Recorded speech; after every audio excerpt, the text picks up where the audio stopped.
There you are, YouTube. Do subscribe if you're interested, but also no pressure. Hey, I think we're going to do a random ranking today. We're going to go to my movie collection behind me and pick out 3 movies at random and then rank those movies based on whatever criteria we come up with. Sorry, just 8. I rank them here in the video, but if you want to rank them I'll rank them here in the video, but if you want to rank them in the comments below, please feel free to do so. Let's get to picking some movies. 3 movies, that is, randomly placed behind me. Actually, my collection is in alphabetical order. If you saw some of my earliest random rankings, not my very earliest, was, I don't know, before I got this set up here anyway, they were not in alphabetical order, which made them extra random. Extra. Let's go, I don't know, let's see what this is. Alright, so we gotta make sure we've seen them all. Gosh, I gotta redo that one. I feel like I just pulled this one not that long ago, because I'm always talking about the song that I can never remember the title of. So, I gotta do 2 more. Let's do this. Right here. Ooh, interesting. And then maybe this one right here. Let's check them. Yes. You know what? One of them was 13 Ghosts, but I feel like I just did that one. So we'll do this, which I haven't seen. So I'm pulling out my entire collection here. Awesome. Okay, here we go. Wow, that's 4 movies that you couldn't use. All right, first off, we have Harry Potter and the Sorcerer's Stone. Apparently, in the UK, it is called the Philosopher's Stone. So the original book is called that. And I wonder why they didn't feel like Americans would want to hear philosopher. I'm thinking because maybe we don't see any magic in that word, so maybe they wanted sorcerer, so it sounds more magical. That's the only thing I can think of. Also, do they say the word Sorcerer's Stone in the movie? And if so, do they say philosopher in, like, is there a cut, an edit for the UK where they say philosopher? Interesting, interesting. I'm curious. But yeah, I like this Harry Potter. This one's probably my favorite just because it has whimsy and stuff. It just feels, things got so dark towards the end that they became tough for like high rewatchability. This one I use as a background movie. My wife and I do all the time when we're working. It's great for the fall. We kind of do that with the first 4, maybe 5, and then we kind of don't watch the rest often, but yeah, this one's really nice. It's a Christopher Columbus movie, and I like that about it. His sensibility that he brings to family films is in here. It's cool. I like, like not, well, origin stories, but like, what would you call this? Like, I don't know, like, I can't think of the word right now, but movies where we're being introduced to everything, like that's why Fellowship of the Ring is my favorite. So that's what I like about this. Yeah, and Drew Struzan did the art there, so that's cool. Good old Drew. All right, next we have The Phantom. The Phantom, oh darn it, actually I don't know what I'm gonna do here. So The Phantom, this is great. That's Billy Zane right there. This is always cool. This was an awesome time because Batman came out in '89 and Hollywood was like, we gotta recreate this. We gotta recreate it. And they weren't thinking, okay, we're gonna make more superhero comic book movies. That's not where their mind went. Like, it wasn't like, okay, we're gonna do, X-Men, we're gonna do Spider-Man, we're gonna do stuff like that, Superman again. It was instead, we gotta do we gotta do serials from the 1930s. We got to use like crime stories from the 1930s. We got to get back into that. We got to bring those forward. So you have, Batman obviously, but Dick Tracy, the Phantom, the Shadow. Gosh, I think there's more that I'm not thinking of right now. I mean, Rocketeer I think is an original story, but that kind of has that vibe. So yeah, you have these movies with this like sensibility where that all didn't do well, and I don't know, it's just kind of funny. It's like Hollywood misread the the um, love for Batman '89. They didn't read it correctly.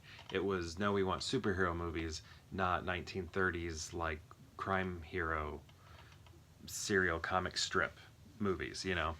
But yeah, I've always liked those movies though. I really enjoy the aesthetic, and same thing for this one. This is a really great movie. It's thrilling, according to Gene Shalit. Um, Slam evil. But yeah, this is great. Gosh, I feel like there was something Phantom related that happened in my life recently. I can't remember it.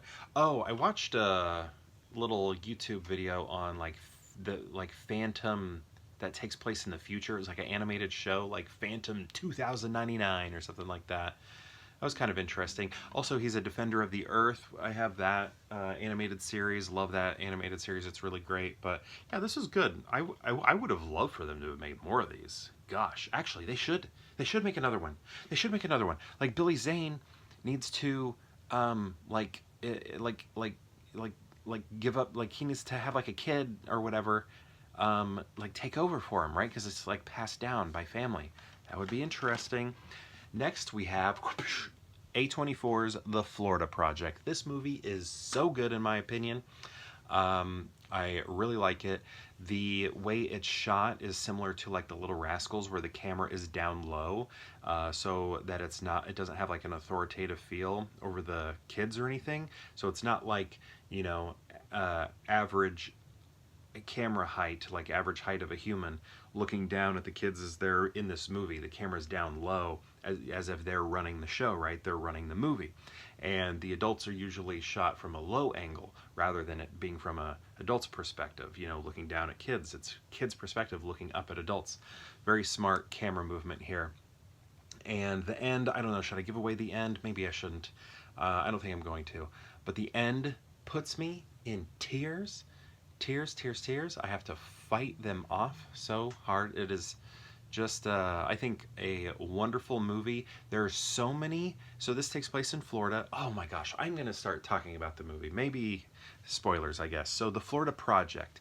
Like the term like projects and referencing like housing. But the Florida Project.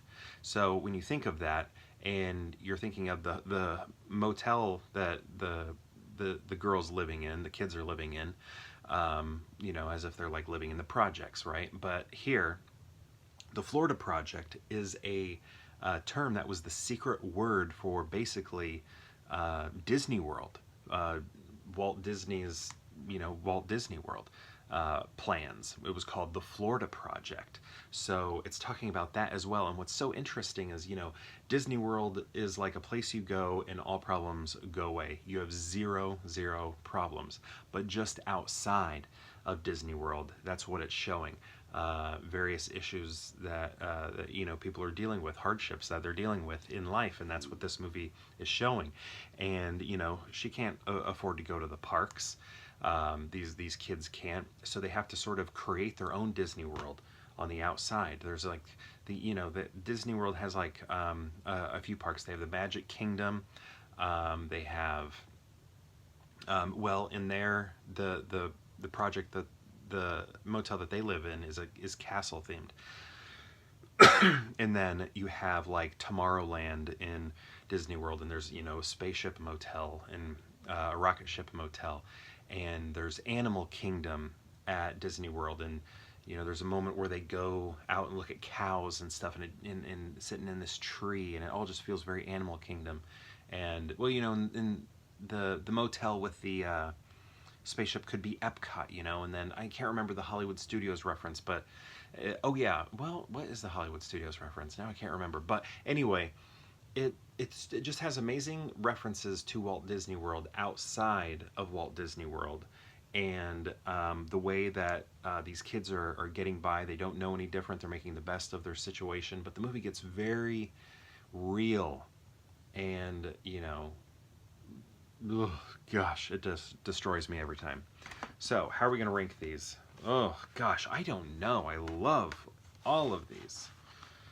Oh, my goodness. I don't know what to do here. I really don't.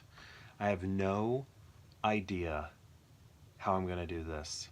This is going to be one ranking that I am completely uncomfortable with because I feel like they all deserve number one in one way or another. There is no clear winner here. I think, I mean, maybe I, I'd hate to do this, but I might have to put the thrilling Phantom at the end. Is the Phantom at the end?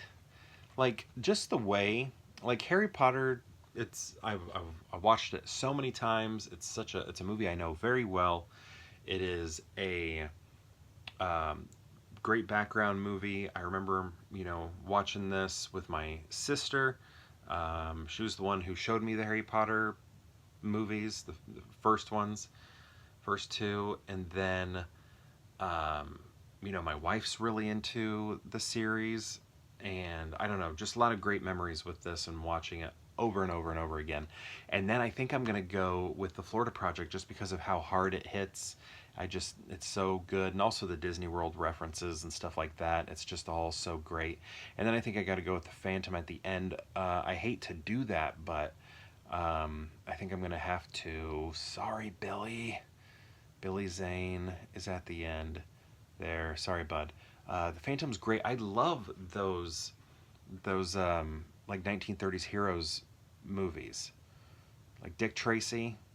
Love it. In a weird way, because I do find some of the music annoying, but I still love that movie so much.